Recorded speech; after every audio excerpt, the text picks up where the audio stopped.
I was long overdue for an upgrade. What's up guys, Andrew here at my channel Geared Inc., where I get to share what I'm passionate about with you. And my channel, that's PC tech, games, and gear. And remember, 12,500 subs is our next giveaway goal, so make sure you get subscribed. Let's continue to grow this channel. We've had tremendous growth this year, and I can't wait for everything that happens next. So the review that we're doing today is on the Asus ROG Strix B450 F gaming motherboard. Man, that's a mouthful. And it is an excellent board, let me just say, before we get in kind of the details of this. Now, I'm an enthusiast, and some of you might be asking why I didn't go with the X470 chipset. It's really simple. The feature set on the X470 I don't really use, kind of what I was giving up, so it made more sense to save a little bit of money and wait for the B450, which I'm upgrading from my B350 chipset. So we're going to be going over not only the board itself, unboxing some of the features, but we're going to be talking about kind of what you're giving up by not going to X470 and what you're gaining from the previous B350 chipset. So let's talk about those specs first. Now, if you are going to go for the enthusiast X470 chipset, the first thing that you're going to lose out is on your SATA 3.0 ports. You're going to basically be losing 2 of those. You are going to be losing 4 3.1 Gen slots.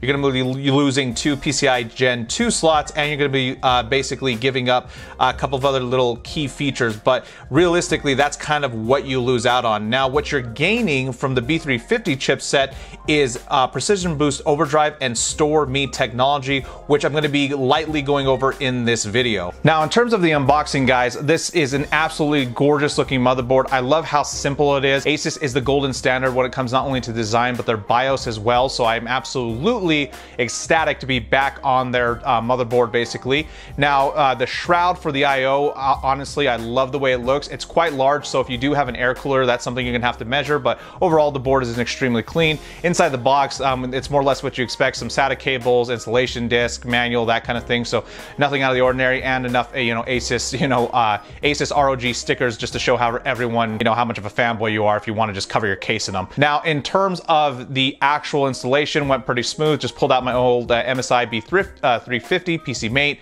and then installed the new one. Something I love about this motherboard, it has a pre-installed I/O shield. This needs to become industry standard. Seriously, I hate putting in that I/O shield in the back of a case. It's too fiddly. I'm so glad that they have this one pre-installed, and I think it looks great. Now, in terms of some performance differences, we were able to gain through this XFR2 Enhanced. Now, with a BIOS update, you do have XFR2 on the previous gen chipset, but the Enhanced allows you to push a little bit further. So basically, in a side-by-side comparison, you can see that in my speeds, the XFR was taking full advantage of the cooling on the CPU to push those cores a little bit faster, which with XFR, you really are going to see the benefit of that in multi-threaded workloads. But the other thing that we're gaining is the Precision Boost Overdrive. So Precision Boost is very similar to technology from Intel for boosting their CPUs, but it's more dynamic. So basically how it works is this is a way of essentially dynamically overclocking the CPU. You go in, you enable it, and then you can pick a multiplier, which basically is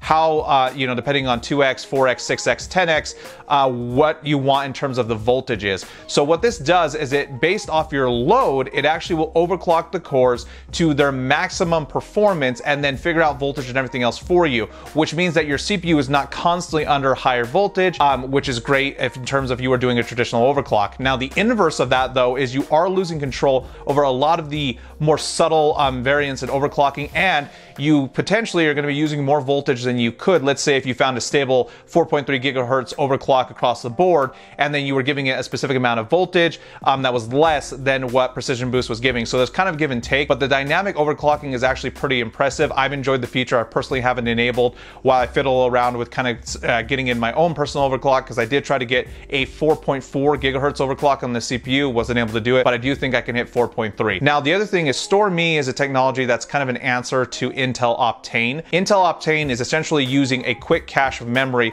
16 to 32 gigabyte stick, to act as kind of like a booster for load times with hard drives, specifically mechanical hard drives, giving you SSD-like performance. Store Me works a little bit differently. Basically, you can use up to 2 gigabytes of your RAM to act as a fast cache, but it actually uses an SSD in conjunction with a hard drive to act as not only a cache, but as a quick load system. So essentially the system will learn which programs, including your operating system, you use on, more than others, and then it will actually allocate those different programs on whichever drive makes more sense. So if your operating system or most played games, those are going to get pushed onto your SSD automatically, while your less used programs will be on your hard drive. There are some limitations with this technology. Honestly, I don't know if I like it necessarily over Optane, but it is nice to have an option on the AMD side of things if you want to have, something where you can essentially boost your hard drive performance without having to spend any additional money. So guys, and all in all, I love the way this board looks. I love the feature set of it. I'm going to continue to experiment with it, and